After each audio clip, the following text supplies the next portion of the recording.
Mēs turpinām Starptautisko inovatīvo farmaceitisko firmu asociācijas, jeb SIFA konferenci Bez veselības nav valsts, un tagad ir pienācis laiks politiķu paneļdiskusijai. Diskusijā piedalīsies Hosams Abumeri, veselības ministrs, partija apvienība Jaunā vienotība, Edgars Lapsvīrs, partijas progresīvie līderis veselības jautājumos, Ilze Indriksone, Nacionālās apvienības valdes priekšsēdētāja, Andris Ozols, Rīgas domas deputāts, Latvija pirmajā vietā, Doktors Valters Bolēvics, apvienotās saraksta pārstāvis, un Jurģis Miezainis, ekonomikas ministrijas parlamentārais sekretārs ZZS. Paldies, ka atradāt laiku šodien šeit atnākt un ar mums aprunāties. Šeit klātesoši ir daudzas pacientu organizācijas, daudzas arī jūs noteikti uzrunāja šajā pauzē, un viņu vārdā mēs vēlamies dzirdēt skaidru rīcības plānu. Kāds ir jūsu ieceres, kādus lēmumus esat gatavi pieņemt un kādus rezultātus apņematies sasniegt, ja vēlētājs uzticēs jums iespēju strādāt nākamajā sasaukumā. Daži vārdi par diskusijas kārtību aicinu jums nākt klajā ar saviem priekšlikumiem un konkrētiem darbiem, jo savstarpēji pārmetumi, personiski uzbrukumi nepalīdzēs, lai mēs nonāktu pie kāda skaidra risinājuma. Ja saruna aizies šajā virzienā, es izmantošu savas tiesības to pārtraukt un aicināšu atgriezties pie konkrētā jautājuma. Pacientu un ārstu speciālistu organizācijas šodien vienojās kopīgā manifestā. Tur ir nodefinētas galvenās prioritātes, principi un pieeja, lai veselība kļūtu par valsts strateģisku prioritāti. Un tagad mēs vēlamies dzirdēt jūsu atbildes uz jautājumiem un kādus konkrētus soļus jūs esat gatavi spērt. Pirmais jautājums, pirmais bloks, par ko mēs arī daudz runājām un daudz dzirdējām arī skaitļus. Pirmajā daļā augsta novēršamā mirstība. Latvijā dzīves ilgums ir vairāk nekā 5 gadus īsāks nekā OECD valstīs. Novēršamās un ārstējamās nāves rādītāji ir viena no augstākajiem Eiropā, un aptuveni 8000 nāvi gadā Latvijā būtu iespējams novērst. Dzirdot šos datus, skaidrs, ka problēma nav tikai tajā, kā un cik veselīgi mēs katrs dzīvojam. Daļa problēmas ir saistīta arī ar veselības aprūpes pieejamību. Tāpēc arī pirmais jautājums, ja Latvija jau vairāk nekā 10 gadus zina par šo te augsto novēršamo mirstību, kāpēc progress ir tik ļoti lēns? Kas politiskajā sistēmā traucē šo problēmu risināt ātrāk un ko piedāvāsiet jūs? Kurš ir gatavs var sākt? Jūs skatās uz mani laikam. Jā, paldies par jautājumu. Es domāju, ka vispirms mums ir jāsāk nedaudz ar pozitīvām lietām. Tad 3 vai 4 gadi atpakaļ dati bija sliktāk, nedaudz uzlabojumi pa 1,5 gadi šobrīd. Tad šobrīd runājam par 76,9, Eiropas Savienība vidē ir 81. Tāds dzīves ilgums. Ja mēs runāsim arī par to periodu, kad cilvēki dzīvo vesels, teiksim, tad mums ir 52,7 gadi, agrāk bija 51, tad nedaudz pēdējie 2-3 gadi ir nedaudz uzlabojumi. Protams, tas nav pietieks, ir jāstrādā vairāk, bet viens no galvenais iemesls, būsim godīgi, tas ir ilgstoši, hroniski, trūkst finansējuma, papildus finansējums. Tas ir pirmais iemesls. Otrais iemesls ir noteikti, ja mēs runāsim par pēdējiem 5-6 gadi, mums arī bija 2 gadi vai vairāk arī Covid, kur arī atstāja sekas. Joprojām ir daudz pacienti, kad dzīvo ar sekām no Covid, un diemžēl tas deva lielāku slodzi vispār uz veselības aprūpes sistēmā, rindas garāk, iedzīvotāji jūtas vairāk slimīgāk nekā agrāk. Jā. Tas visi ietekmi kopumā to dati, par ko jūs minējat, par to mirstības. Un, protams, trešais un pēdējais, lai arī nerunātu ilgi, lai kolēģi var arī runāt, noteikti sistēma ir vajag sakārtot. Lai pierakstītu pie speciālisti ir hauss, ir pacienti jāsēž pie telefona un jāmeklē, kur var ātrāk. Nevienmēr arī pacienti tikt uz vizīti, tāpēc viņš varbūt dabūt kaut kur citur un neatcel to vizīti. Tas arī dod rindā ilgāk. Rindā arī nav sakārt tādā veidā pēc prioritāte.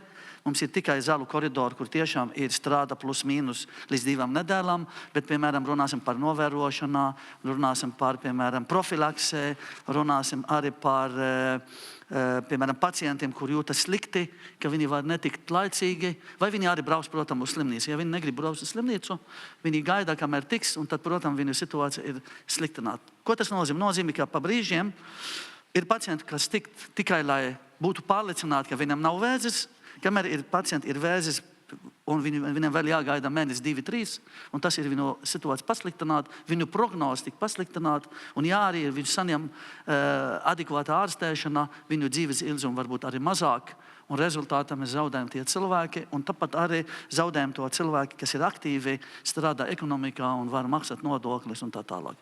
To šodien, ko daktaris, to ekonomiskais varianti, ko parādīja, tas tiešām ir visi redzam, un nesen mums arī bija kopā ar jums to barometru pareizi, kur arī parāda vēl precīzāk, ja mēs investēsim šodien, ko nozīmē ilgtermiņa. Bet problēma ir tā, būdam šajā amatā, es varu arī atļauties runāt par to, ka tev nav daudz finansējums, tu vairs nedomā to ilgtermiņa. Un mēs tikko runājam ar kolēģiem šeit par profilaksē. Ja mēs 20 pacienti, kuri ir ar augstu riski vēdes saslimšana, ir saņem savu profilaktiskais ārstēšanu laicīgi, viņi dzīvo visu mūžu bez nekādas, piemēram, riski un, protams, bez arī milzīgu finansējumu, kas ir nepieciešama ārstēt pacientiem ar onkoloģiju. No to, ko Onkolianses vadītāji teica, ka viņi negrib, lai viņiem tas redzējums ir 3 gados, bet viņi prasa vismaz 10 ilgāk gadus. Uz 10 gadiem, jā. Un tas arī ir daudz valsti, ko pieņemta garāk nekā 3. Mēs ņemam 3, mums ir budžeti iezīmēt uz 3 gadiem, un mēs likam uz 3 gadiem to finansējumu, un nevienmēr to plāns, kas pieņemam tagad daudz kolēģi zina, ka ir finansējums. Kā mēs rakstām kaut kur plānā, kā mēs mēģināsim nākamā gada izpildīt to un to, jābūt iespējām finansējumu. Līdz ar to, kad nāk, kā ministram vai arī NVD pārstāvis šeit, kur visvairāk dabūju to pretreakciju no sabiedrībā, kad nāk kaut kāda runā par profilaksē, par ilgtermiņu, mēs sakam, mēs saprotam, bet man ir šobrīd ir viens vai otrais cilvēks, kur nepieciešams šobrīd medikamenti, lai izglābtu viņu. Līdz ar to mēs meklējām prioritāti šobrīd dot to zāles konkrētam cilvēkam, ne tie, kur arī nākotni var saslimt. Šī ir ietekme. Atklājot konferenci, jūs teicāt, ka jūs esat gatavs arī stāstīt par sliktajām lietām, kas ir tādas godīgas un nepatīkamas, tā kā es turēšos pie vārda. Un tā ir, Jāni, tā ir sliktas lietas par to, ka ir tik grūti, ka tu redzi pa brīžiem psiholoģiski, gan arī NVD, gan man arī, kad man rakstā vēstuli pacientam, un tu zini, ka zāles varbūt netik dārgi un nevar iekļaut, jo nav tev finansējums. Šī ir tās sliktā momenta, ka varam izglābt daudz pacienti, bet tev nav to finansējumu, lai izglābtu viņu perspektīvi ilgtermiņā un ilgāk, lai viņš var dzīvot. Un tu visu laiku dzēdz uguni apmēram ar to finansējumu, kas mums ir. Jā, paldies. Kāda ir tā pārējo partiju redzējums? Kas politiskajā sistēmā nestrādā un traucē šo problēmu atrisināt ātrāk? Es varbūt varu nākamais. Es domāju, ka šobrīd mēs esam kaut kādā ziņā vīlušies paši sevi, jo pēc Covid gadiem, kad ir pienācis klāt jauns finansējums, mums pieaugusi cilvēku aptvēra vakcinācijas vai ne. Likās, ka tagad viss mainīsies un tas mūs iemācīs kaut kam. Un tas mūs nav mācījis absolūti. Mēs neesam izdarījuši secinājumus. Neskatoties uz reformām, piemēram, 18. gadā kosmētiskām, ko daudzi uzskata par fundamentālu izmaiņu, piemēram, ka mēs 1% punktu no algām virzām veselības aprūpei, un ka tas tā kā nodrošinās uzlabojumu, mēs redzam, un es par to runāju jau to laiku, ka tas nemainīs absolūti neko. Mēs tagad nevaram noturēties pie tā, kas ir mūsu valdības deklarācijā rakstīts, ka 12% mums ir no valdības, no kopējā budžeta ir jāatvēl veselībai attiecībā uz IKP. Finanšu ministrija bieži tur mēģina pierādīt, ka mums ir vairāk nekā mēs redzam tajos standartizētajos starpvalstu salīdzinājumos no OECD un Eiropas komisijas, bet tikai tie dokumenti, tikai tos arī jāskatās, nevis ieklausās, ko mūsu finanšu ministrija saka, tāpēc, ka tie dati ir jāattīra, un tad viņi paliek savstarpēji salīdzināmi. Mums ir ļoti konkrēti jānosaka veselības aprūpes finansēšanas likumā, manuprāt, finansējuma mērķis, kas ir 6%, kas nav sasniedzams viena gada laikā, protams, ir absolūti nereāli, bet atkal ir cilvēki, kas uzskata, ka tas nepalīdz. Mēs esam liecinieki tam, ka mēs no 16. līdz 20. gadam mēs pakāpeniski ieliekot šo iekšā, mēs sasniedzam šos 4%. Mēs esam tagad virs 4%. Man likās, ka tas ir pašsaprotami, kad mēs nekad vairs neiesim uz leju. Bet mēs šobrīd to darām. Tas ir viens, kāpēc tas tā notiek, jo mēs kā sabiedrība nevērtējam. Mums viceministrs no Lietuvas stāstīja par viņu izmaiņām. Ja? Un, manuprāt, viņu sistēmā ir viens fundamentāls punkts likumā. Viņi par manuprāt, 55% no valsts iedzīvotājiem viņus apdrošina valsts. Tur maz sakarā ar sociālas apdrošināšanas sistēmu. Bet svarīgi ir tas, ka tur ir pateikts, ka par katru apdrošināto valsts samaksā 6,98% no minimālās algas tagad, agrāk bija vidējā. Un tas pilnībā izmaina to formulu, kā ikgadēji budžetu rēķina politiķi un finanšu ministrija. Tev ir jāatrod tas procents veselībai, Saeimai ir jānobalso. Tas ir ārkārtīgi, praktiski politiski nav pieņēmami atcelt šo prasību, un viņi ir spiesti šo budžetu palielināt katru gadu. Tas ir kas jāizdara, bet kā to izdarīt? Tieši tā. Kā to izdarīt? Vēlreiz ir jāpieņem likums ar pakāpenisku trepi līdz 6% no IKP veselības aprūpes finansēšanas likumā, kas tagad ir noteikts 4%. Tam ir nozīme, tam, kas tur ir rakstīts. Ja? Mēs arī spekulējam, ka vajadzētu vispār atteikties vai ne, ka tā nav laba prakse. Tā ir ļoti normāla prakse.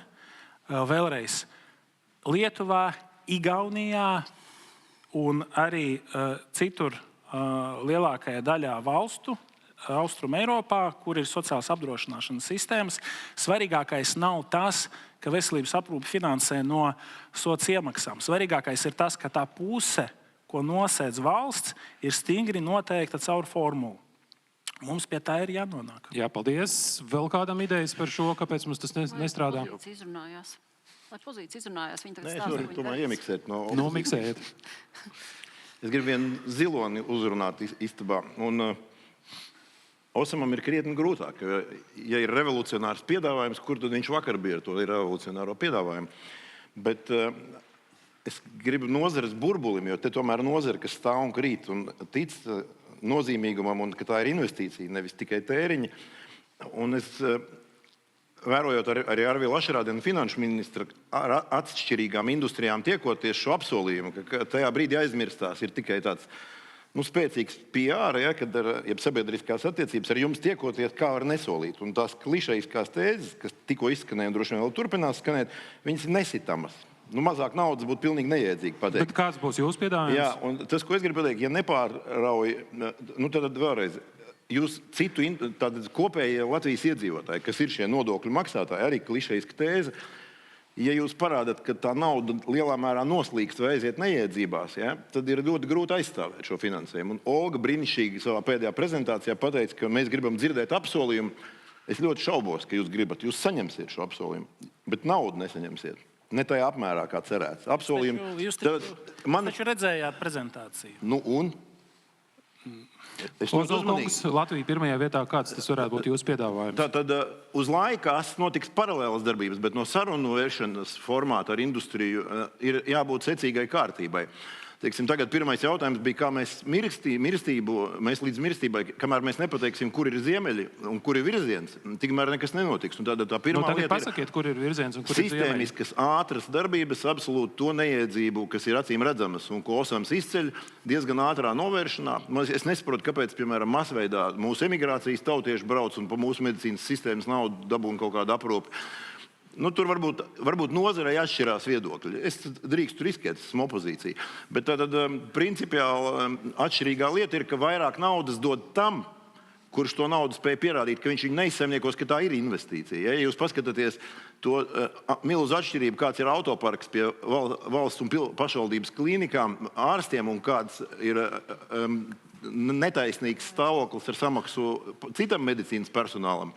Tad, ja mums bija Zatlers prezidents ārsts, ar daudzi kopā mēs runājām, ka viņi 2 mediķi pie valsts augstākās teikšanas apsolīja diezgan daudz ko. Un tagad šī solījuma epopeja turpinās ar vienu. Nē, pie Zatlera es prasīju un ļauju jums 3 minūtes runāt. Kāds ir tas jūsu piedāvājums, ko jūs varētu pateikt? Tad veikt principiālu pierādīšanu skaidri, ka investīcija ir investīcija. Nevis, ka cilvēki, kas ir citi ne no medicīnas jomas un lemj par jums, tā skaitā citas industrijas, viņi netic, ka tā nauda tiks loģiski, godprātīgi, lielā apmērā izlietota kā investīcija, ka viņi tiks noēsta, ka tiks nopirkt zivs, nevis makšķeri. Jā, paldies. Jā, drīkst. Labdien, paldies. Paldies pirmkārt organizatoriem par diskusiju, jo vairāk, jo labāk. It sevišķi šī gadā, tā kā es domāju, jo vairāk runās par veselības aprūpi kopumā, jo vairāk politiķi arī šim jautājumam pievērsīs uzmanību. Bet runājot par apvienotā sarakstu, es domāju, ka apvienotam sarakstam nav jāpierāda veselības aprūpes nozīmi un attiecīgi izpratni par to, ka tā ir investīcija mūsu sabiedrībā, tā ir investīcija mūsu ekonomikā. Šeit nav pretrunu, un es domāju, šeit es jums neko tādu pārsteidžus arī nepateikšu. Bet kas ir tās konkrētās lietas, ko jūs gribētu darīt? 1 minūte, Jāni, lūdzu, 1 minūte. 1 minūtes laikā es tev pateikšu, ko apvienotais saraksts izdarīs, kas līdz mēs nonākam, kas jāmaina, es pateikšu, ka mums ir jānopelna. Apvienotam sarakstam būs konkrēta programma, sauksies Latvijas restarts, kuras ietvaros tiks attiecīgi prezentēts, cik daudz var panākt ar regulējumu palīdzību, kā papildus ieguldījumus saņems valsts budžets un ekonomika kopumā. Nosaukšu, ka vienu piemēru. Ar flat tax regulējumu ieviešanu Latvijā mēs līdz 30. gadam uz mūsu ekonomiku atnesīsim 10 miljārdus eiro. Tas ir 3 miljārdi eiro tieši ieguldījumi mūsu budžeta sistēmā caur ikgadējiem maksājumiem, ko rezidenti veiks, vēl 6,8 miljārdi ieguldījumu caur valsts ieguldījumu likumu. Šeit ir attiecīgi 4 formas, kā viņi to dara, valsts imigrācijas likumu. Un plus vēl 300 miljoni viņi iztērēs mūsu ekonomikā šeit dzīvoja. Tas ir 10 miljārdi līdz 30 gadam, un tie aprēķini līdz 36 gadam ir aptuveni 20 miljārdi eiro. Tas ir tikai viens regulējums. Ja mēs ieviešam regulējumu, kāds ir IP box, piemēram, kā Kiprā, vai mēs uztaisam labāko regulējumu labāko kripto regulējumu Latvijā, kas nav vēl ieviests Eiropas Savienībā, šeit es redzu 10 miljārdus, ko var piesaistīt uz mūsu ekonomiku un budžetu. Tad kā to iztērēt? Šeit visi gudri, kā to iztērēt. Mūsu virzieni ir vienkārši. Nosaukšu tikai 5 punktus. Numur 1 ir jāizlabo 2009. Gada kļūda no 75% uz 100%. Tas lētākie medikamenti, kas ir kompensēti recepšu medikamenti, viņam ir jābūt pieejamiem pacientiem pilnībā 100% bez maksas. Tas izmaksā 20 miljonus tikai. Pēc tam ir jāiet nākamais līmenis, kad pacients aiziet un saņem šo lētāko bezmaksas recepšu medikamentu, ko ir izrakstījis dakteris. Viņš to saņem bez maksas, nemaksājot attiecīgi šo maksājumu aptiekai, to nosedz valsts. Tad, ja pacients grib nevis to, ko ir izrakstījis dakteris lētāko, bet drusciņu dārgāku, viņš piemaksā to starpību. Bet tās ir visas lietas, kam būtu jābūt, bet kā to izdarīt? Jā, Jāni, lūdzu, 1 minūte. Mums ir vēl daudz citu runātāju, arī droši. Labi, un es ātri, pavisam ātri, es vienkārši tur man devu vārdu un es saku, aizplūdu. Un tad papildus tam mums ir nākamais, kas mums ir jādara. Mums ir par slimnīcām runājot. Mums ir beidzot jāuzsāk diskusija un no diskusijas jāpāriet uz darbiem, ka mums ir Rīgā jābūvē centrāla jauna no nulles pēc building design principa slimnīca. Rakus. Mēs jau Pārdaugavā būvējām entos gadus un zinat, kā mums Mēs Stradiņos iztērēsim 2 vairāk nekā plānojām, nomainījām vadību. Kosums tur vairāk var pastāstīt. Es to runāju vispār par Eiropas līmenī. Pilnīgi jaunu, tā kā mēs redzam Vācijā, tā kā mēs redzam tuvojas austrumos, kur ir pilnīgi cita pieeja, kā tev vispār šodien slimnīca ir izveidot. Rakus ir vecs, viņš ir sen jānojauc veselības aprūpas standartiem. Ēka, kas ir 50+ gadi, ir jānojauc līdz ar zemi. Viņa vienkārši ir jābūvē jauna. Mēs vienkārši esam pārāk pieticīgi savās ambīcijās. Un mums ir jādomā, kā mēs nopelnīsim vairāk un kā mēs ieguldīsim veselības aprūpu noteikti prioritāti. Jā, paldies, apvienotiem sarakstam ambīcija netrūkst. Netrūkst. Jā. Es ļoti daudz dzirdēju. Dāma nelaitīsiet tev vārdu, labi? Opozīcija jau teica, viņi pēc tam pateiks visu, kur mēs kļūdamies. Bet es pateikšu, teiksim tā, ir daļa, kuras absolūti, pirmais jautājums būtu, kāpēc nav vēl izdarīts, ja? Bija arī vadībā savu laiku ministrijai, bet no ZZS puses tas, ko, man liekas, Kosums arī apliecinās, mēs esam jau esošajā brīdī, kā saka, nekad neesam uz veselības aprūpi skatījušies no šaurās prizmas par politiskajām atbildībām. Paņemsim onkoloģijas centru. Finansējums lielā mērā nāk no klimata enerģētikas ministrijas, tā teikt, projektu maciņu.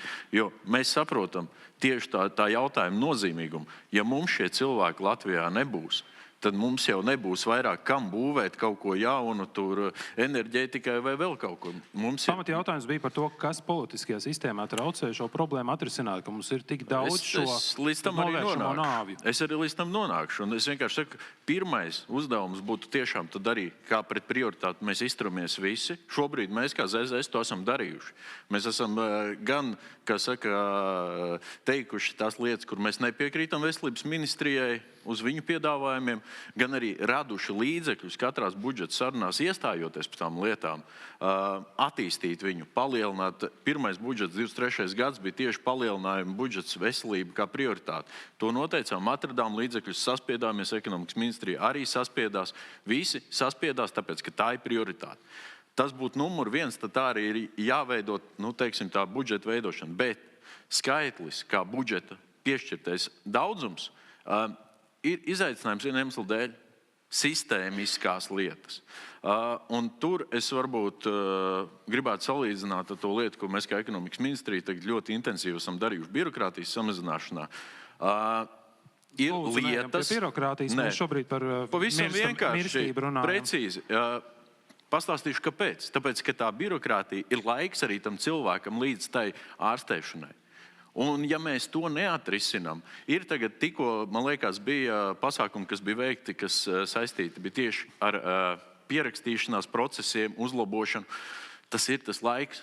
Lai mēs to mirstību novērstu, mums jānodrošina, ka pakalpojums ir pieejams laicīgi, ka viņš netiek ievilkts. Birokrātijas novēršanā konkrēts piemērs, kas ir jāizmaina, kas ir jāizdara?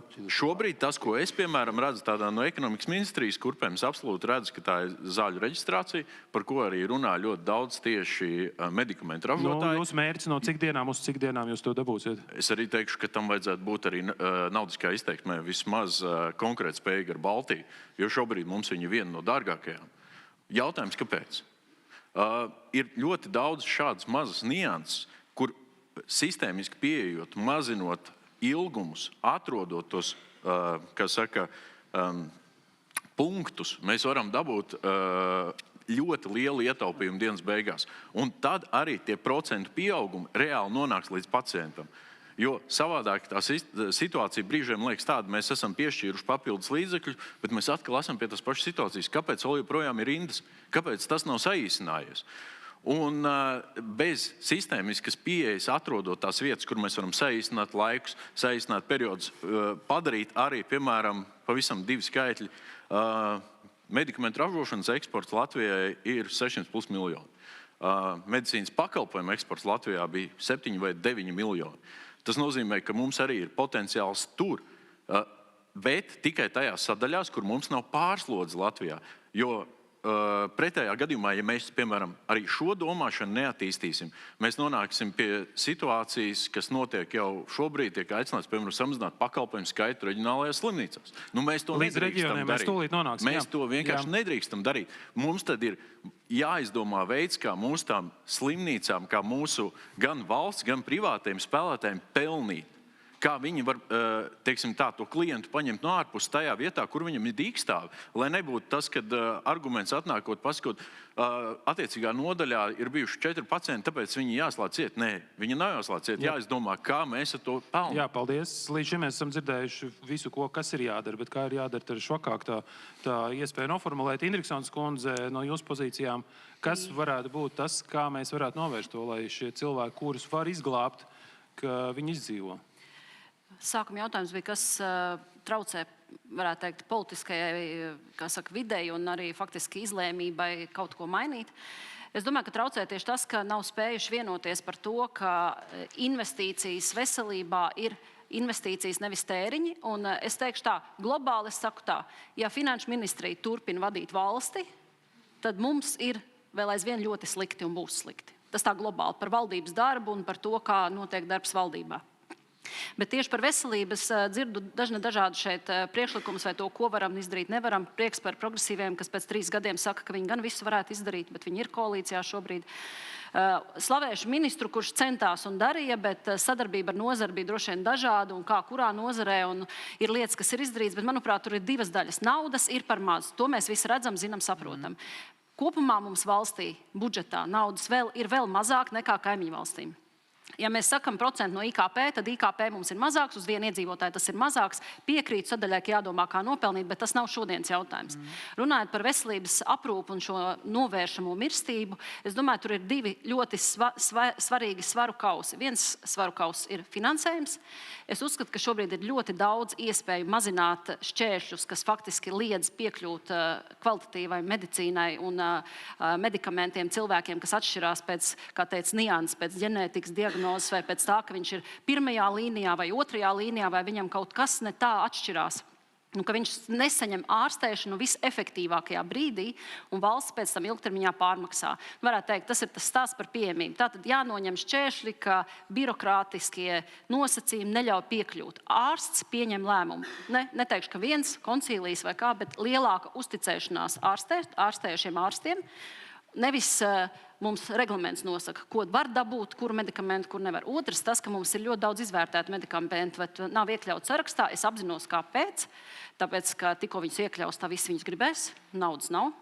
Es uzskatu, ka šajā gadījumā ir jāiekļauj visi, kas ir izvērtēti un efektīvi. Un tā šķirošana notiek pēc būtības un ar atbildību, nevis tāpēc, ka neiekļausim sarakstā, jo nav naudas. Ja tie, kas ir sarakstā, nav tik efektīvi kā tie, ko mēs varam iekļaut un neiekļaujam, tad mēs jau esam pārkāpuši jebkādas pacientu un iedzīvotāju tiesības uz pilnvērtīgu ārstēšanu. Un nosacījums par to finansējumu, es piekrītu tai sadaļai, ka mums finansējums tiek dalīts politiski pirms katra budžeta, un tas ir nepareizi. Ja valsts saka, ka mēs garantējam veselības aprūpi, ka mēs visi esam veselībā apdrošināti, tas ir tas virssauklis.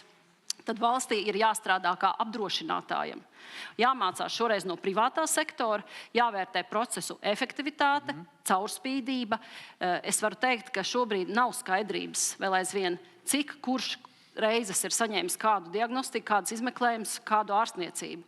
Tātad tā mūsu šī brīža traģiskā situācija un krīze IT nozarē un valsts pusē ar IT sistēmām kārtējo reizi pierāda, ka tā ir sadaļa, kas mums ir prioritāri jādara, jo naudu, ko mēs ieberam sistēmā, izcīnot politiski, viņa ir, bet viņa vienmēr būs par maz. Bet es es no pacientu puses, kā personīgajā pieredzē redzu, ka ir ļoti daudz neefektīvu darbību veselības aprūpē, ka līdz tam, kad viņš nonāk, tas pacients pie tā lēmuma pēc inovatīvā, dārgā medikamenta, viņš jau ir iztērējis 3 reizes vairāk, nekā vajadzētu viņam iztērēt tajā diagnostikas vērtēšanas procesā un gaidīšanas laikā. Un līdz ar to faktiski jāuztver arī veselība, nevis kā tēriņš, kā finanšu ministrija to vienmēr ir uztvērusi, bet kā ieguldījums, un tā tad jādala tie svarkaus 2 daļās. Viens ir tas neatliekamais risinājums, un otrs ir sistēmas pārmaiņas efektīvāk, paredzamāk, taisnīgāk un caurspīdīgāk. Šobrīd tas netiek nodrošināts. Un to var izdarīt, ja ir ne tikai drosme vienam ministram, bet visai valdībai, kamēr ministru prezidente, pieņemsim, vada sēdes kā menedžere, bet nevienojās, ka tas ir prioritāri un visiem svarīgi, un arī Eiropas fondu naudu izlietojumu neliek kā valsts attīstības pamat, nevis mēs iztērēsim un izmantosim. Un, šobrīd mēs redzam, ka tas nav efektīvi kopumā. Jā, paldies. Pieminējāt pacientus. Mums ir arī jautājums no Baibas Ziemeles no Latvijas pacientu organizāciju tīkla. Vai Baiba ir uz vietas? Lūk, arī mikrofons tūlīt būs. Droši uzdodiet jautājumu. Es pirms savu jautājumu, kā sieviete Indriksons kundzei, milzīgs paldies, ka jūs viena pati pret šiem visiem vīriešiem, kas par IT sistēmām un betoniem. Bet kopumā man ir jums tāds jautājums, kā tieši jūs un jūsu politiski pārstāvētais spēks plāno samazināt novēršamo mirstību īpatsvaru, pagarināt Latvijas iedzīvotāju dzīves ilgumu un uzlabot ar veselību saistīto dzīves kvalitāti. Un kāds būs jūsu pirmais solis un ar kuriem partneriem jūs strādāsiet? Ļoti precīzs tieši jautājums. Ļoti precīzs jautājums, kur nevar droši vien atbildēt, cik tur laiks ir minūtē vai 3. Pirmais solis ir noteikti pirms vispār vienoties par uzdevumiem, par to vienoties, ko mēs kopīgi izdarīsim un nolikt. Mums plāni ir daudz, bet par konkrētiem soļiem noteikti sarakstā jāiekļauj pēc iespējas visi medikamenti, kas ir labāki par tiem, kas šobrīd jau ir sarakstā. Tas nozīmē nevis jāsašaurina iespējas, bet jāpalielina iespējas. Un otrs ir veselības aprūpes finansēšanas modelī. Es piekrītu, ka valsts nodrošina veselības apdrošināšanu, tā tad ir jāizveido mehānisms, kurā tiek vērtēta šī finansējuma, katram pacientam novirzītā finansējuma efektivitāte, līdzīgi kā apdrošināšanā, arī valsts pusē. Un tarifi, slavenie tarifi. Es uzskatu, ka tas ir neatliekamais stāsts reāli. Katra lieta maksā tik, cik viņa maksā. Kāpēc mēs par apkuri sakam jāmaksā tik, cik maksā? Veselības aprūpē tieši tas pats. Jā, Abu Meriju kungs un tad progresīvi. Okay. Jā, pavisam īsi mēģinām. Man ļoti patīk, paldies, jo man liekas, galvenais šeit, ko es sapratu no Ilzi, un es arī to saku, tā nav jautājuma, kurš politiskais spēks mēs esam, jo kad mēs sēžam pie galda, mēs runājam par mūsu veselību visiem, vai ne? Šeit ir jautājums, ja mēs tagad šodien pateiksim visi šeit, gan partijas, un mēs pievienosim, piemēram, manifestu 6%, tas nozīmē, ka nākamā valdība 4 gadu laikā jādara visu, lai vismaz būs 6%. Lai vismaz būs 6%. Un tas nav baigi milzīgs izaicinājums, jo šobrīd ir 4,8, un ja mēs liksim klāt izglītība, medicīnas izglītība, sanāk ap 5,2 mums ir. Līdz 6% tas ir 650 apmēram miljonu eiro, ja man kāds no kolēģi man atgādina, man liekas, ka 650 miljonu eiro. Ja mēs 24. gada budžetu ielikam mūsu valdībā pirmais gadu 11,9% no kopējas valdības izdevumi, apmēram bija 5,3, man liekas, no IKP, ja mēs arī tā salīdzināsim. Jautājums bija, kāds būs jūsu pirmais solis? Jā, tas pirmais solis, ja šī mēs visi politiski liksim, ka ir 6%, un mēs strādāsim, lai būtu to naudu, neatkarīgi no kāda nākamā krīze būs, jo visu laiku, kad ir krīze, ņem naudu no veselībai. Nav paredzēt, mums ir tā kā ierakstīt, ka tā ir veselības ministra to miljārdu, kas mums trūkst. Bet kad ir krīze, aizmirsmat par visu, un mēs ejam tikai viena vieta. Tad ātri socioloģiskā aptauja. Līdz ar to šī ir mums visi no jums piekrīt, nauda ir līdzeklis. Tieši tā, līdz ar to mums ir jāmēģina vispirms likt to minimumu, kas ir nepieciešams, lai var izdzīvot sistēma, tas ir numur 1, un nevajag aizmirst, kas es ir pa partijas esmu, jo tur ir minimum, tas ir visi PVO, visi, kā jūs redzat, dati, tas ir 12% no kopējas valdības. Lai citādi es varētu atbildēt Baibā un kolēģi visiem, ka jums to 150 miljonu, kas trūkst, visi inovatīvi medikamenti, lai birokrātija ņemam ārā, lai līnija 2, 3 ņemam ārā, tad to naudu ir jābūt fiziski. Jā, paldies. Ne tikai uz papīriem. Uztaisam ātru socioloģisku aptauju. Visi piekrīt, ka ir jābūt 6%? Mūsu gadījumā jau par šo mēs gatavojot programmu jau diskutējam, un 6% ir arī programmatoriskais mērķis, protams. Es noteikti saku, ka 6% nav pareizais mērs. Mērs būtu uz vienu apdrošināt to uz vienu tā kā iedzīvotāju, kas būtu pareizais mērs, cik mēs tērējam veselības aprūpē, jo IKP, es teicu jau, IKP mums ir dažāds, un ienākumu uz vienu iedzīvotāju un viens IKP uz vienu iedzīvotāju arī mums ir dažāds, un faktiski, jo budžets IKP mums samazinās, ekonomika sarūk un neaug, un tad tas procents arī ir bezjēdzīgs mērs. Jā, bet to 12% Ilzi, ko mēs runājam, ka tas arī ir vairāk pēc PVO, ir atspūguli katru gadu. Un es sadzirdēju tos zīmīgos vārdus, ka mēs negrib piekrist, lai sistēma izdzīvotu. Mums nav svarīgi, lai sistēma izdzīvo. Mums ir svarīgi, lai pacients izdzīvo. Tā ir būtiska atšķirība, kā mēs naudu tērējam sistēmai vai pacientam. Tas izvēles ir jāpieņem. Es nerunāju par sistēmu administratīvu, es piedodu. Nē, kopumā. Jā, kopumā tā ir veselības aprūpe, veselības aprūpe kopumā. Atļauju pagriezt drusciņu to sarunu tā. Mani vienmēr triggerē, un tas ir Ilze jautājums, varbūt arī Andrim, kad pasaka, ka veselības aprūpes sistēma naudu netērē efektīvi. Tad es vienmēr uzdodu jautājumu, no kuras nozares būtu jāmācās. Ja? Pirmkārt,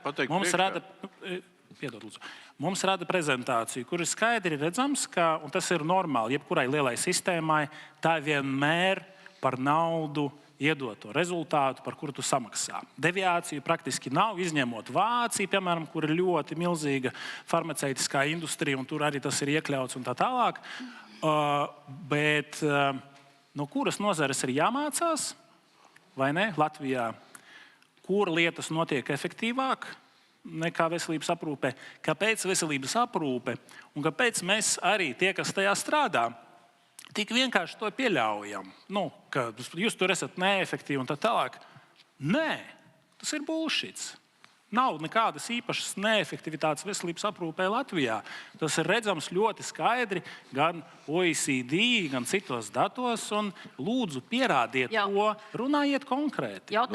Es varu konkrēti runāt, piemēram, par saviem bērniem un par laiku, un cik ilgi un cik grūti ir dabūt, piemēram, viņiem valsts apmaksātos pakalpojumus. Tāpēc, ka man arī sieva sēž tieši tāpat kā visiem pārējiem, dežurēja pie telefona, lai varētu piezvanīt, pierakstīties un cerēt. Precīzi, ko mēs samaksājam, to mēs arī dabūjam. Precīzi par to ir runāt. Ja vēlās, lai es parādu, kura nozara, kur ir birokrātijas mazināšanas grupas rezultāti par pēdējie, kas ir apkopoti. Ekonomikas ministrija mazinot birokrātiju 100 miljoni ietaupījums ekonomikā.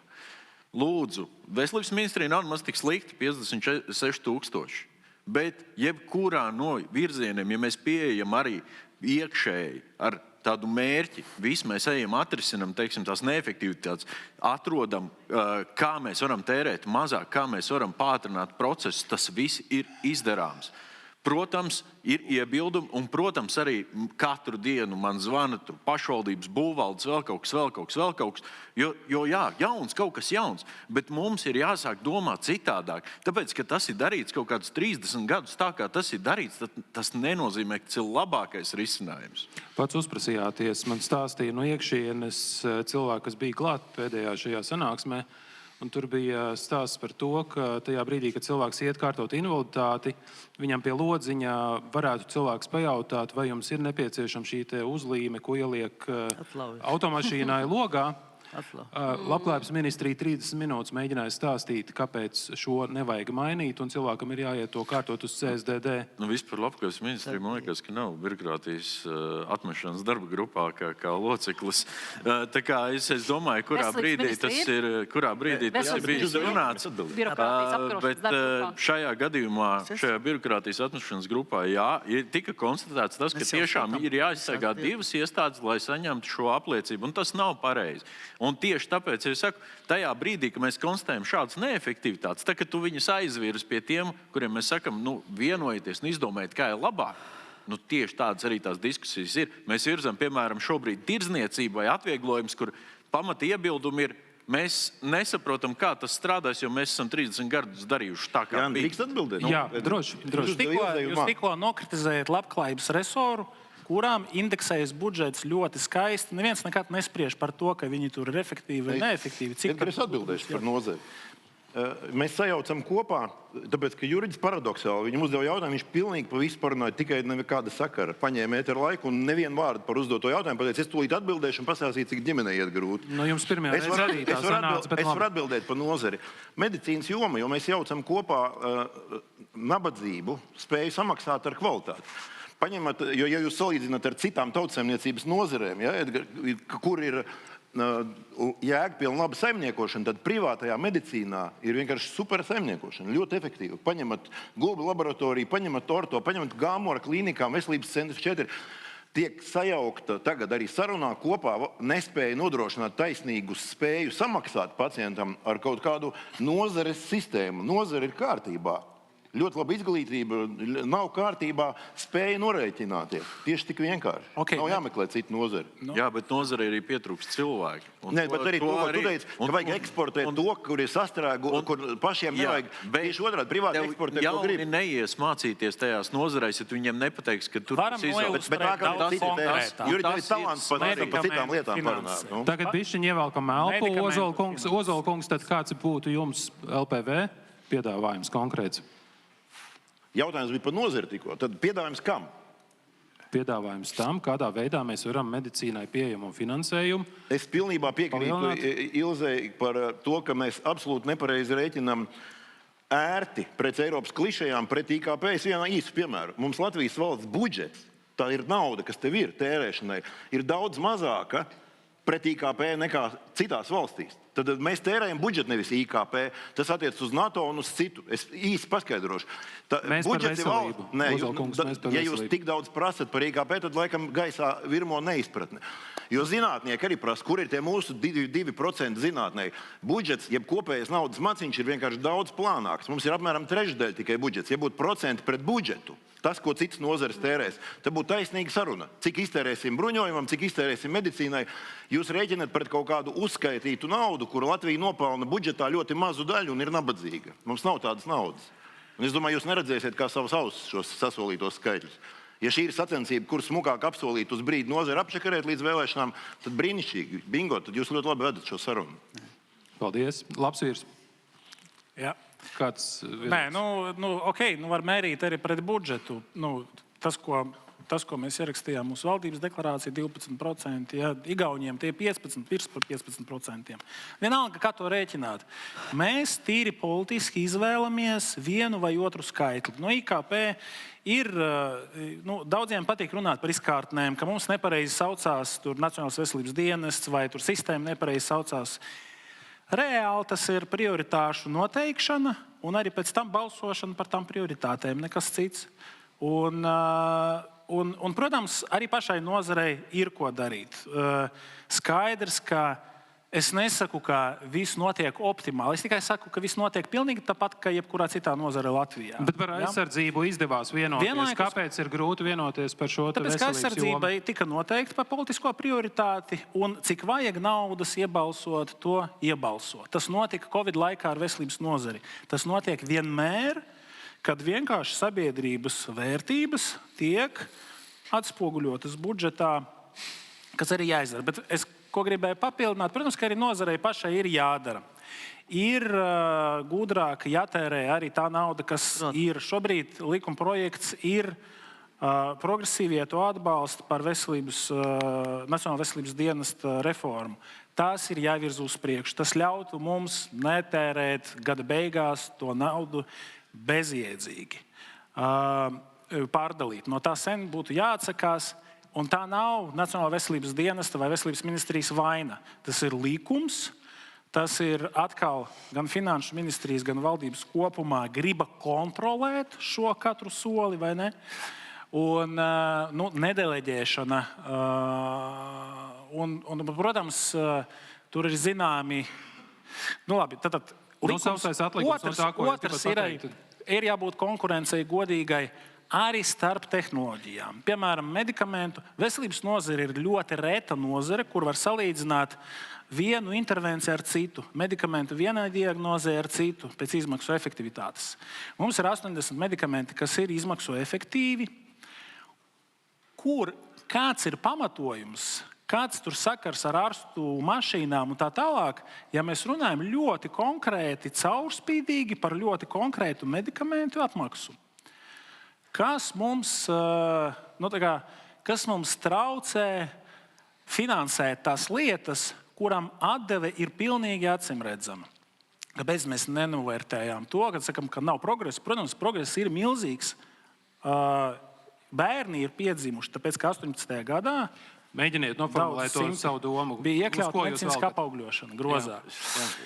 Vēlreiz. Daži bērni. Tā ir tikai politiskā izvēle. Tikai un vienīgi politiskā izvēle. Tas nav tehnikas jautājums. Ja? Bet vienlaikus nozarei ir jāpieņem grozījumi konkrētos likumos, veselības aprūpes finansēšanas likums, kas tagad ir darbā tā portālā, bet, diemžēl, nevar vienoties politiķi savā starpā par to.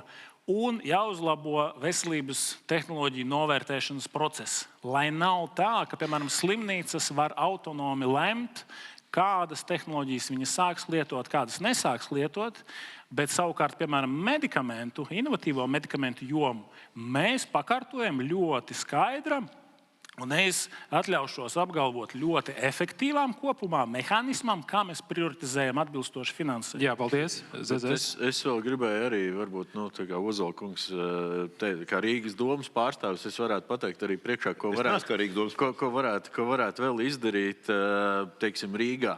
Jo mēs visi zinām, ka Rīgā mums ir puse Latvijas iedzīvotāji faktiski. Pašvaldībām ārpus Rīgas reģionos mums ir pašvaldību finansētas veselības institūcijas, slimnīcas.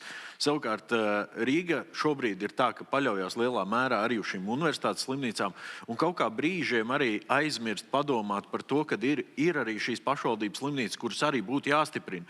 Jo iedomājieties, ja mēs tad savienojam šīs divas lielās jaudīgās lietas, kas ir valsts finansētās universitātes slimnīcas, plus arī Rīgas pašvaldības šīs slimnīcas tiek palielināt jaudu, es domāju, ka tad rīdzniekiem arī rindu problēma varētu diezgan straujāk sarukt. Tas būtu tāda praktiska lieta, kur tiešām es redzu potenciāls iespējas. Otra lieta ir tiešām arī jādomā, kā tam privātajiem strādāt kopā ar to valsts pusi, nevis konkurēt par vienu un to pašu. Un tur man pat grūti iet tajās diskusijās ar šiem uzņēmējiem, bet tas ir iespējams. Tas ir iespējams. Un tur atbildi ir vienkārši, ir kaut kādas eksporta pakalpojumi, piemēram, šīs visas laboratorijas, kas mums ir, viņas varētu arī šos pakalpojumus dot uz āru. Un tās ir lietas, kuras mēs varam attīstīt. Tās jaudas ir pietiekams. Covidā viņas tika paceltas, bet tā pašā laikā šobrīd jau tas viss ir, infrastruktūras ir. Vajag, teiksim tā, bišķīt aktīvāk arī iet uz to eksportu. Merīkungs, un tad mums ir no pacienta organizācijas jautājums. Protams, es no sistēma iekšā vairāk redzu, varbūt jūs visu neredzat, bet, manuprāt, ir starptautiskais cipari, kur viss pasauli sākā, ar to ir jābūt minimumu. Ir speciāla programma veselības apdrošināšana valsti, kas ir Lietuva, Igaunija un citi valsti. Ir daudz lietas, ko mēs vienkārši nevajag izgudrot sēdot šeit, jāpaņem un vienkārši jārealizē.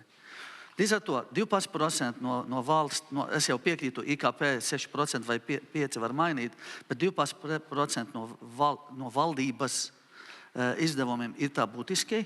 Un to mēs arī gribējām šajā valdībā. Pirmais gads gandrīz bija. Tā ir jāturpina turēt to 12%. Tas ir minimums. Kāpēc? Kāpēc tas nozīmē, ka ne sistēma veselības aprūpe funkcionē, lai es nepateikšu sistēma, tad funkcionē labāk, vieglāk. Ja? Otrais paralēli ir jāstrādā ļoti būtiski turpin efektivizēt. Tas nenozīmē, šeit ar kolēģi no ZZS nepiekrītu, tas nenozīmē, ja man ir visu nedēļu 4 pacienti un speciālisti it kā uz papīru uz vietas, bet viņš atrodas cita vietā fiziski, tad es pateikšu, ka tur viss ir kārtībā. Tas nav efektīvi. Ja?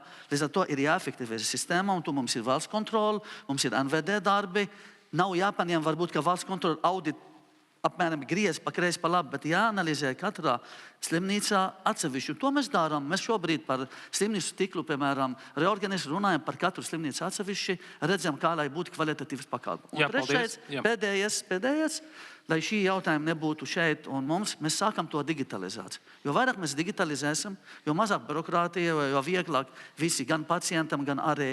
Un to mēs uzsākam. Un tas process nepieciešams laiks, jo jebkura, piemēram, vienot pieraksts, kas tagad strādājam, viņš tikai rudenī sāk strādāt, bet nākamā gada mēs varam pabeigt labā līmenī. Tā ir laiks nepieciešams. Un labi, ka mēs visi redzam, ka veselība tā nav tēriņš, tas ir investīcija. Tas ir galvenais. Jā, paldies. Viena no biedrības Latvijas ultra retās slimības dibinātājām Sintija Bergmane mums ir atstājusi savu jautājumu, ko pajautāt politiķiem. Vai jūs saskatāt jaunus finansēšanas vai sadarbības modeļus, kas varētu veicināt pētījumus ultra retajās slimībās, ņemot vērā, ka pacientu skaits katrā atsevišķā diagnozē ir ļoti ierobežots, lai gan kopumā ultrareto slimību pacientu kopiena ir plaša. Ja tirgus mehānismu ultrareto slimību gadījumā nestrādā, kurš konkrēti uzņems atbildību par to, lai pacientiem būtu pieejama ārstēšana un lai tiktu attīstīti nepieciešamie pētījumi? Kurš ir gatavs par to atbildēt? Es no augstskolas viedokļa, es ar tevu lasu lekcijas un citā jomā pa pētījumiem, kur tomēr vajadzētu atdalīt pētījumu kā palīdzību tautsaimniecībai vai pat kā atsevišķu biznesu no pacientu interesēm. Un ja ir kāds pacients, kam ir nepieciešams strauji atbalsts un tas ir kaut kur izgudrots, tad tas ir naudas jautājums. Savukārt, izgudrot mazajā Latvijā mēs ļoti daudz ko pielietojamā zinātnē varam, bet principā sagaidīt no mazas ekonomikas lielu izrāvienu ir salīdzinoši milzīgs risks, un tur var noslīcināt valsts budžetu un nepalaist kosmosa kuģi kosmosā. Tad es par pielietojumu aspektu. Un, ja mēs aizstāvam pacientu intereses, tad neaizraujamies. Pētījuma daļa ir supersvarīga. Tas būtu ar izglītības ministriju runājums, bet ne no pacientu interesēm. Es gribu labāk drošu vācu preparātu, kas jau ir atrasts, nekā vietējiem kuļībinam ļaut mēģināt kaut ko izgudrot priekš manis. Jā, paldies. Droši vien pētījumi drusciņ citā griezumā, kas ļauj būt savienotiem ar citiem, ar citiem centriem Eiropā un tikt pie tiem klīniskajiem pētījumiem, pie tām zālēm, kuras tiek testētas. Un te ir, pirmkārt, nevar būt attīstīta industrija, arī pētījuma industrija bez laba budžeta finansējuma veselības nozarei kopumā. Nav šādu piemēru pasaulē. Kā jau teicu, Vācija, Šveice, ASV valstis, kas terē visvairāk veselībai, tur arī ir vislielākā industrija, protams, arī atdeve ekonomikai. Un vēl viens aspekts ir, ka mēs ļoti paļaujamies uz atsevišķu ārstu un profesoru noteiktām prioritātēm, bet nestiprinām savas centrālās pārvaldes kapacitāti. Un tas noved pie tā, ka tās pacientu grupas, piemēram, garā Covida, kuri fiziski, kam ir grūti pat piedalīties konferencēs un cīnīties par savām tiesībām. Jā, mēs viņus neredzam, neko nedaram viņu labā. Kaut kādas lietas, kur nav kāda konkrēta interese konkrētām cilvēkam vai konkrētām uzņēmumam vai apakšnozarei, piemēram, D vitamīna deficīts, kas grauj sabiedrības veselību Latvijā, bet mēs ar to neko nedaram, jo nevienam nav interesanti izņemot SPKC un veselības ministriju, vai ne, bet viņiem trūkst kapacitātes cīnīties par šo. Tad tās grupas, kuras nav dzirdamas, kuras cieš, un var saukt ļoti daudz arī citas ar tiešām sagrautu dzīves kvalitāti, bet kuram tā ir sanācis, ka nozarē slimnīcās nav advokātu. Viņu vienīgā iespēja ir, ka viņus valsts, viņu intereses aizstāv. Atkal mēra to slogu, slimību slogu un atbilstoši tam, atbilstoši pieejamiem risinājumiem arī izdala finansējumu. Nevis tā, ka mēs tagad darām, balsojot par konkrētām veselības tehnoloģijām, nezinot par viņam pilnīgi neko, balsojot Sociālo darbu lietu komisijā, Saeimā vai arī plenāru sēdēs. Tas ir absurds. Tas nenotiek Lietuvā vai Igaunijā tādā veidā. Tas ir piedošana zoodārs. Mums ir jātiek pāri tam nākamajai līmenī. Tehnoloģija ir jābūt novērtētai.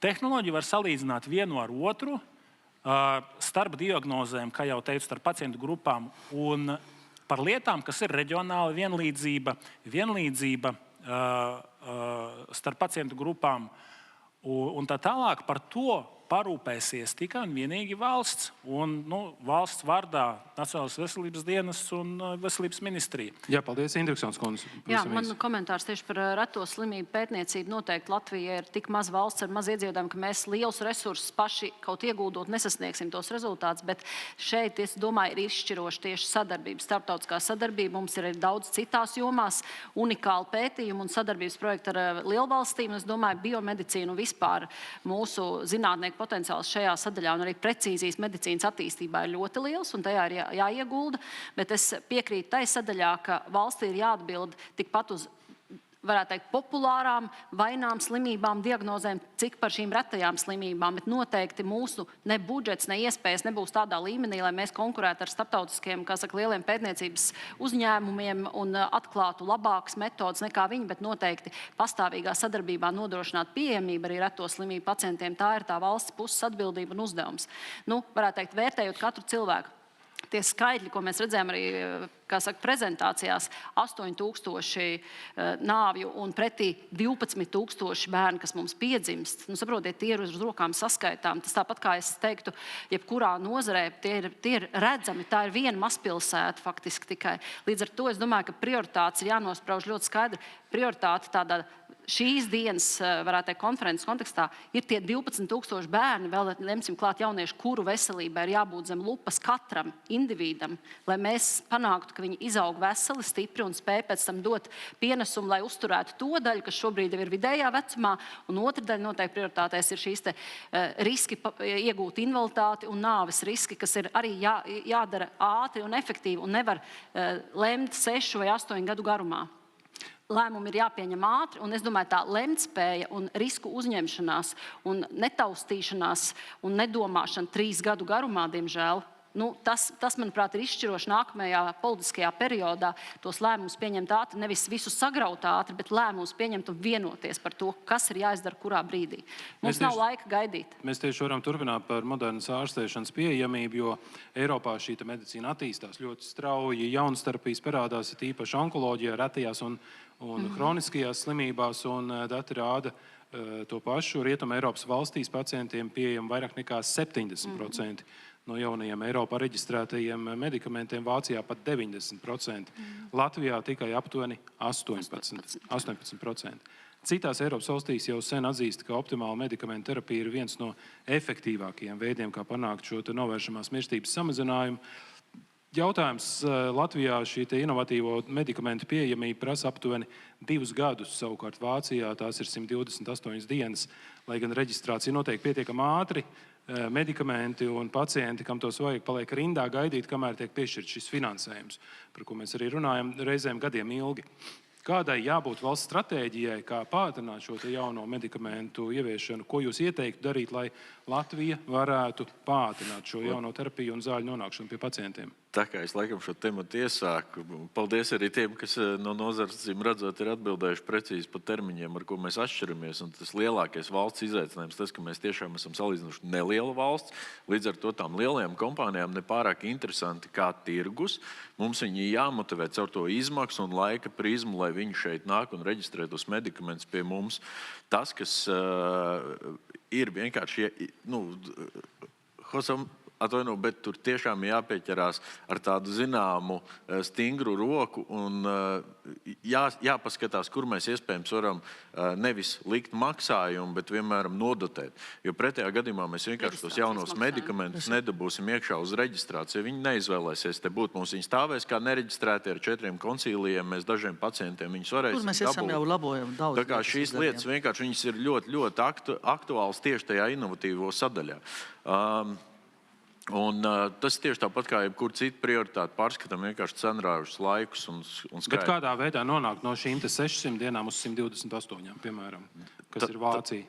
Tas jau arī ir tā atbilde. Pirmais, mēs pārskatām procedūru apjomu, vai viņas viss ir vajadzīgs. Ko tieši? Izvērtēšanas laika, piemēram, es atkal salikšu tādu salīdzinājumu ar, grūti salīdzināt medicīnu ar būvniecību, bet, ja jūs tā nevar prasiet... tā salīdzināt, bet mēģinām palikt pie medicīnas. Ir laiks, kuru jūs dodat institūcijām izvērtēt. Jebkuram medikamentu reģistrācijai viņām jau ir bijuši klīniskie pētījumi, tātad starptautiskie viņi ir jāatzīst, jāizlasa. Varat pateikt konkrēti, kura lieta, kura vieta, kura institūcija ir lieka šajā procesā Latvijā? Viņa nav lieka. Nacionālais veselības dienests, man liekas, ZVA aģentūrā reģistrācijas procesā faktiski var saīsināt vienkārši laikus atzinumu sniegšanai. Tas jau būs pirmais solis. Jā. Bet pirmais solis, bet, ir, runājam atklāti. Un Vācija terē 5 reizes vairāk nekā Latvija uz galviņu. Tehnoloģijas, protams, un skaidrs, ka kompānijas skatās maksātspēju un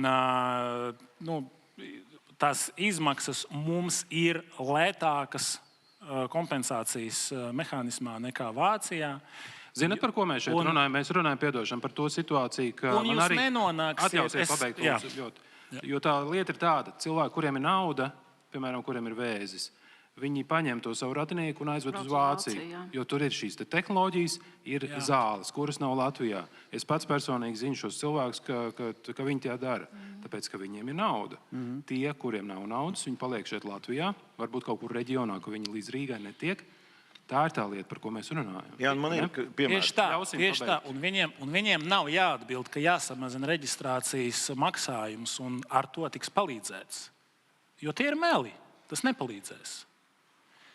Nav jārunā par to, kā mums jānonāk līdz... Tas nepalīdzēs. Nav jārunā par to, kā mums nonāk līdz Vācijas līmenim. Tā saruna ir bezjēdzīga. Jārunā par to, kā mums nonāk līdz Lietuvas. Kā mums nonāk līdz Lietuvai? Kā mums nonāk līdz 10,5% no valdības izdevumiem līdz 15%, kā ir Lietuva vai Igaunija. Par to ir jārunā. Un es domāju, ka vēlreiz tas ir politisko prioritāšu un lēmumu jautājums. Šiem vecākiem ir jāpieprasa politiķiem nonākt līdz 15% no budžeta izdevumiem. Punkts. No kur viņiem to iet prasīt? Man ir pavisam cita virziena redzēt. Rekur, ir partija, kur pasaka, es tam nepiekrītu, tur ir neefektivitātes. Ja? Jā, var piekrist tam, tur ir neefektivitātes, es tur naudu nedošu. Bet mēs esam klausāms neļaus samalot ZZS šajā gadījumā. Veselības aprūpei katrā budžetā ir pacīnījums, piešķīrs un atrada. Es ne par ZZS tagad. Šajā gadījumā tas būtu teikt tā, kad mēs jau šobrīd skatāmies tālāk, jā, ir neefektivitātes, un mēs viņus arī gribam atrisināt. Mēs negribam pateikt, ka vienīgais risinājums ir vilciens līdz Lietuvai, un to gan mēs negribam pateikt. Mēs paliekam pie medicīnas. Ozolam bija ko teikt, tad apvienotais saraksts, un tad Abum arī.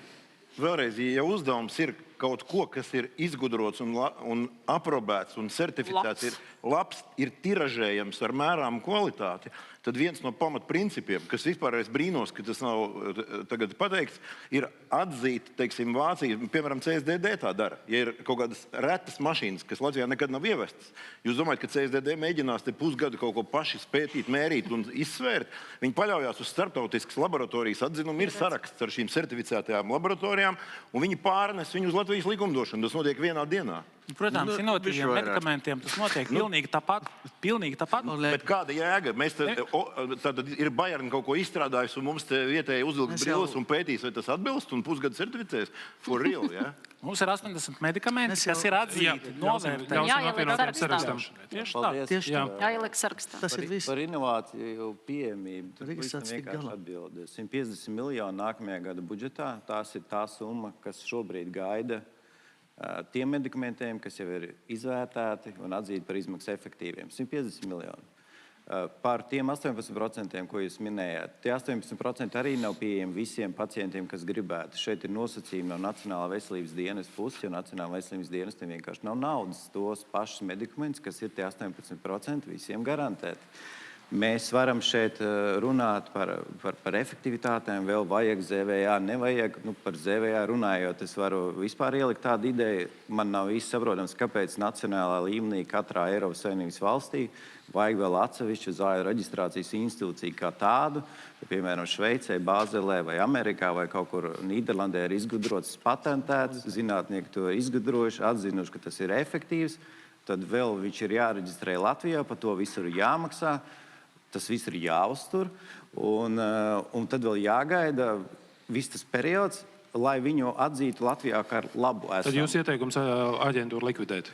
Mans ieteikums būtu tāds, paskatīties to plašāk, un vispār Eiropā tas ir liekas manā skatījumā. Ja tev ir ražotājs ir atzinis, ražotājs zinātnieki augstākais, kas ir, es esmu bijis tajās laboratorijās, tas ir tā kā filmās. Viņi ir izgudrojuši un pateikuši, ka tas strādā. Viņš ir dabūjuši patentus visā pasaulē. Un tad vēl nacionālajā līmenī Eiropā katru vietējai kaut ko vērtē, vai tas atbildīs mums, un vai tas būs izmaksas efektīvs.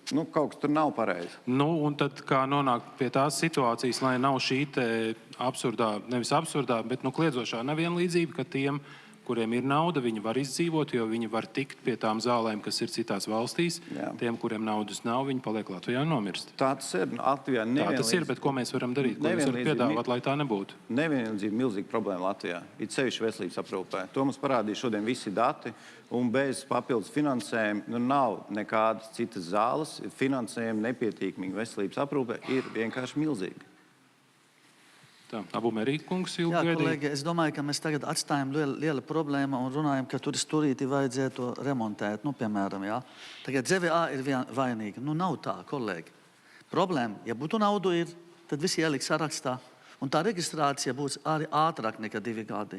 Šobrīd inovatīvi medikamenti, kas nav reģistrēti Latvijā, ja valsts apmaksā, tad viņi var arī pasūtīt 24 stundas atļauja automatiski, man liekas, arī ātrāk. ZVA un var dabūt atļauju, dabūt to zāles, ja vajag. Jautājumi, kurš maksā par to? Tā kā kāpēc mums ir 18%, tāpēc mēs nevaram iekļaut visu, jo mums nav pietiek finansējumu. Un kas notiks NVD? NVD ir izveidoja savas vadlīnijas, kur tagad arī, es saprotu, arī ar kolēģi nozare un arī pacienti sāka runāt par to, kā lai būtu godīgāk, kurš rinda mēs varam ielikt ātrāk, vai pēc prioritāte, vai pacientu skaitu, un tā tālāk, un tā tālāk. Līdz ar to tas jautājums ir sarežģītāk nekā jautājumi tikai par ZVA. Ja būtu bez ZVA, jūs domājat, par 2,5 gadiem es nebūtu mainīt neko tur, varbūt vienkārši likvidēt to, ja tā ir iemesls. Tā nav iemesls. Iemesls mēs nevaram likt, tāpēc mums nav finansējuma.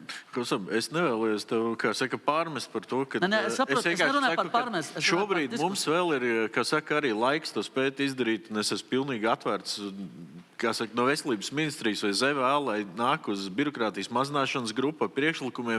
Mēs esam iesnieguši tur tā jautājumi visi iet uz priekšu, un ir daudz lietas, kur vajag mainīt gan ministra kabineta noteikumu, gan likumdošanu, mēs to izdarīsim. Bet tas nav tās problēma.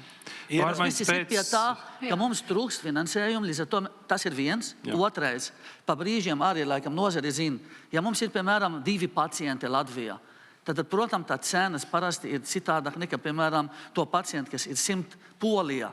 Ja? Arī skatās valsts to, lai būtu efektīvāk, lai būtu godīgāk. Jo mēs arī aizmirstam šeit runāt, ka ir jābūt nedaudz vienlīdzīga attieksme pret visiem pacientiem. Viens pacients saņem 1 miljonu, piemēram, ja? Un viens pacients saņem 10, bet arī ir 1000, kur vajag vēl 10 un nevar saņemt, kāpēc 2 pacienti vajag 1 miljonu. Un mēs nevaram nedot to arī, ka vajag to 1 miljonu. Ļoti jūtīgs, nav tik vienkārši tā jautājumi, ka tagad ka liksim visi sarakstā, piemēram, līdzīgi diabēta, monitoringu un sūknes. Ir daudz Eiropas Savienībā ir ielikt kompensējumu. Bet visi nesaņem. Ir rinda, ir kvotas. Es varu arī likt to iekšā sarakstā. Bet tad 10 gadu laikā saņem, ja nav 40 miljonu eiro.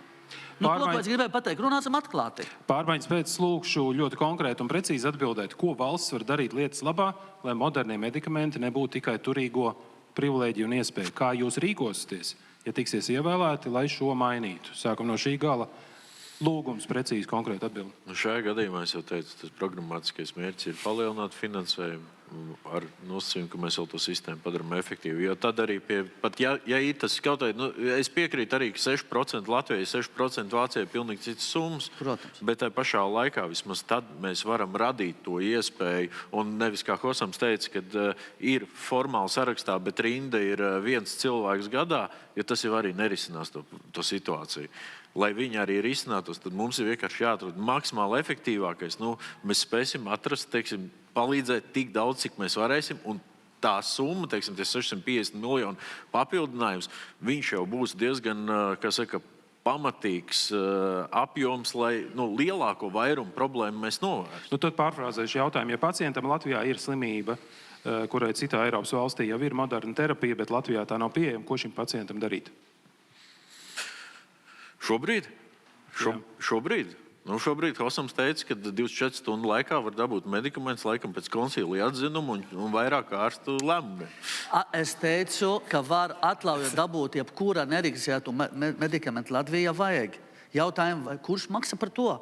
Ja pacienti, kā jūs minējat, nav naudu pats, tad valsts ir jāatrod to naudu. Ja valsts arī šobrīd nav to naudu, tad kurš maksā parasti? Ziedot.lv cilvēki dara, un tā zāles dabūja no Vācija. Tas ir problēma, tur tas problēma. Apvienotais saraksts, kāds jums piedāvājums? 2,150 miljonu nākamā gada budžetā, un otrs turpināt recepšu medikamentu samazināšanu un ietaupījums novirzīt inovācijām.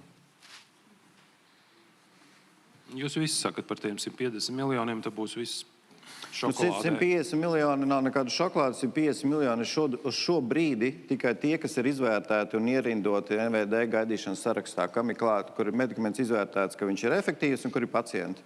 Tad nav 150 miljoniem mēs nesasniegsim Eiropas vidējā līmeni. 150 miljoniem mēs pat nebūsim trešdaļā no Eiropas vidējā līmeņa. Mēs pat neapsteigsim Lietuvu. Jūs saprotiet, 150 miljoni, tas nav nekāds kosmos. Tur būtu mūsu sistēmā jāiegulda 500 miljoni, un mēs arī tad pat nepietuvosimies Eiropas vidējiem rādītājiem. Ozola kungs, 8000 novēršamas nāves gadā. Šī te bagāto privilēģiju saņemt šīs zāles, nabago vai neturīgo. Ko jūs piedāvājat? Jautājumā ietver to modernie medikamenti, jo tā ir nauda pret ētisku dilemmu, kad izslēgt eitanāzijas aparātu. Ja kādam vajag miljonu, un ir pat šī nauda, un veselības sistēma to neuztur, tad tiek svēts, un tas ir noteikts aktos, cik ilgi tu vari pa valsts naudu uzturēt, kad tas cilvēks paliek pa veģetējošu dārzeni, un kad viņu var glābt.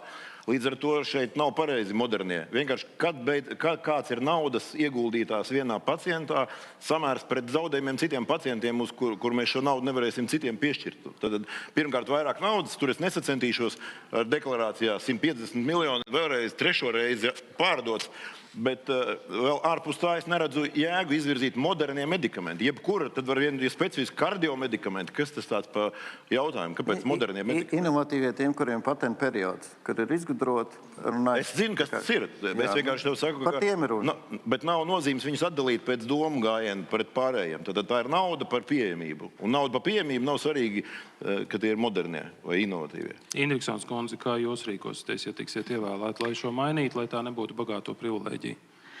Noteikti palielinot finansējumu. Es domāju, tas ir algoritms numur 1, bet nevis vienā gadā un 150 miljonus, bet noteikti veidot šo pakāpenisko palielinājumu, izvērtējot patiesu valsts veselības apdrošināšanas kārtību, vienlaikus piešķirot vairāk iespējas, vienlaikus vērtējot caurspīdību un efektivitāti un taisnīgumu tajā pārējā veselības aprūpes sadaļā un produktivitāti un efektivitāti tiešām mācoties no privātā biznesa. Jā, progresīvie. Es noteikti nemainītu izkārtnes par apdrošināšanu un aizietu prom. Tas lieki terē, teiksim tā, gudru galvu, laiku un enerģiju. Šīs sarunas ir absolūti bezjēdzīgas. Ir jāpanāk to, lai veselības aprūpes budžets indeksējas un medikamentu finansējums ir veselības aprūpes budžeta aptuveni tagad laikam 18–20%. Un viena no lielākajām sāpēm kompensācijas mehānismā ir tas, ka pacientu skaits pieaug, un pat lai uzturētu to pašu, teiksim, tā pieejamības līmeni, ir nepārtraukti, mehāniski jāpalielina tas budžets, kam vienmēr ir, tam nav politiskā atbalsta. Un vēlreiz, šis ir vērtību, politisko lēmumu un vienīgi to jautājums. Tas nav jautājums par sociālo apdrošināšanu, nav jautājums par citām tehniskām niansēm sistēmā, par produktivitāti. Tas ir vienīgais, mēs visi vienojamies par šo vai nē, vai pietiek tiem spēkiem, kas ir saimā vairākumā, teiksim tā, iekšu. Un, 3 gadus jums nepietika, laikam. Nepietika, jā. Tad kāds ir tas gala secinājums? Vēlreiz, veselības aprūpes finansēšanas likuma pieņemšana, tā likuma, kurš tagad ir tā portālā jau kopš pagājušā gada pavasara, ko, diemžēl, progresīvie palika vienīgie, kas atbalsta to, kur bija daudz darba ieguldīts. Tas likums ir jāpieņem. Fondu? Es arī atbalstu. Fondu. Sūtīju uz Saeimu. Mēs varam viņu nosaukt. Jā, pilnīgi vienalga. Hosam, es zinu, ka tu to atbalsti, jā, bet vienotība neatbalsta. Un tas ir slikti.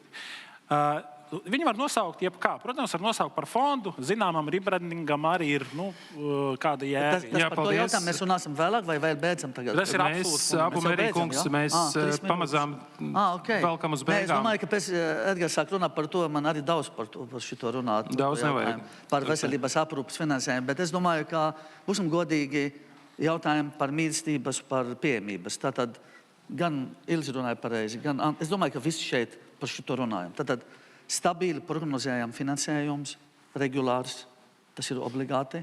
Otrais, ja mums ir šobrīd mīlestības ir ļoti redzama, tā ir sirds-asins vadi, tā ir onkoloģija, tā ir un tā tālāk, tad tur ir visticamāk prioritāte lielāka mērā to 20 vai 30%, kur vajag likt klāt regulāri katru gadu pie kompensējuma medikamentu sarakstu, ir jābūt, protams, vērst uz šim, bet neaizmirst arī pārējais slimības un pārējais lietas, kas arī izraisā, teiksim, mīlestību. Jā. Un šobrīd mums ir viss skaidri, visi dati, mēs zinām, kur ir. Kad es atnācu 23. gadā, es teicu, ka medikamenti man būs sava prioritāte šajā amatā. Tātad mēs uztaisījām to reformu, un arī, ko mēs darījām, mēs palēnājām finansējumu no 220 kaut kādā miljonu eiro, mums šobrīd 342 miljonu eiro. Tieši pa 35%. Kompensējam medikamentu sarakstu. Un tā arī jāturpina darīt. Bet, lai dod tikai medikamenti 50 miljonu gadā, tad tev jābūt vēl klāt 150 miljonu preti. Jo tev ir stacionāri, ambulatori, prevencija, profilakse, vai ne, atalgojums. To jābalansē. Tu nevari tikai vienu vietu visu laiku. Jā. Jā, paldies. Mums tagad laiks arī pacientu organizācijas jautājumam. Vai Olga Vilciņa ir uz vietas? Vai... Jā. Lūdzu, jautājums no Onko alianses dibinātājas. Ko pacienti grib? Pacienti grib patiesībā tikai 2 lietas. Dzīvot tik ilgi, cik iespējams, un tik labi, cik iespējams. Jā. Neko citu mums nevajag. Un te jūs te daudz runājāt par mērīšanos, par vēl visu kaut ko. Un pieņemsim, ka mēs tomēr esam izlēmuši, ka mēs gribam sasniegt Eiropas vidējo rādītāju tādā rāpojošā tempā pa 5% gadā uzlabojumu. Ja jums būtu tāda 1 minūtes pičs neilgāk, ko jūs katrs teiktu, kas tieši ir jādara, lai mēs nākamajā saimā, uz kuru jūs visi cerējat, pa 5% gadā uzlabotu mirstības rādītājus un mēģinātu panākt Eiropu? Kas tieši ir jādara tā pa punktiem, lai mēs to varam atcerēties un jums jautāt katru gadu? Paldies, ļoti labs jautājums. No kuram ir drosme sākt?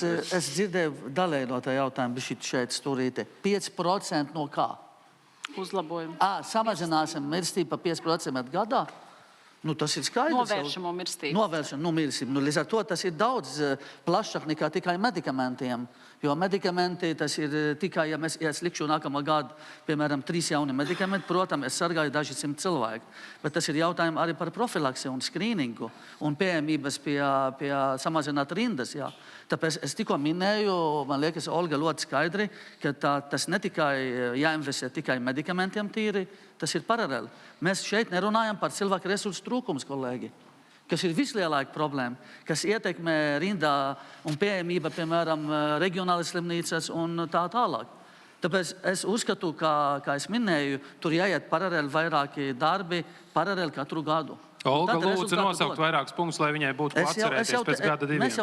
Es, piemēram, no viena punkta nepietiks. Tiešām tas ir digitalizācija, turpināt to darīt, lai tiktu ātrāk un skaidrāk rindas. Tas ir finansējuma palielināšana, iekļaut vairāk medikamentiem sarakstā. Tas ir, piemēram, kvalitāte, tad cilvēku resursu, mācību, izglītošana, vidēja personāla palielināšana, mācas un ārstu palīgu ārpus Rīgas. Tas ir daudz. Jā, paldies. Un ar to jāstrādā paralēli. Nevar vienu ņemt. Cenšamies būt ļoti korekti un Es īsi. piekrītu Hosamam, bet to var darīt tikai stipra centrālā institūcija, kas ir maksātājs. Un tāpēc, jā, tas būs noteikti pirmā gada progresīvo prioritāte veselības aprūpes finansēšanas likumu pieņemt. Ļoti konkrēti tādā formā, kāds viņš ir šobrīd. Stāv tā portālā, maksimāli ātri jāizkustina viņš un ar viņu jāiet uz priekšu.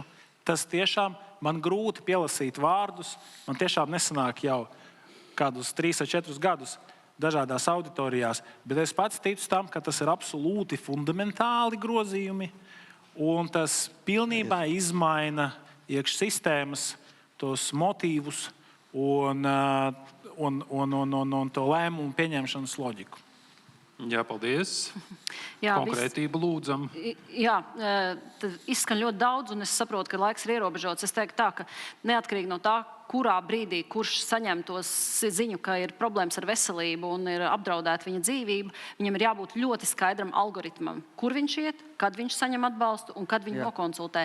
Primārā veselības aprūpe patiesībā šodien mēs par to nerunājam. Es uzskatu, tas ir atslēgas vārds, kāpēc mums ļoti daudz cilvēki novēlot vēršas pie ārsta un vairs nevar palīdzēt vai ir ļoti dārgi palīdzēt.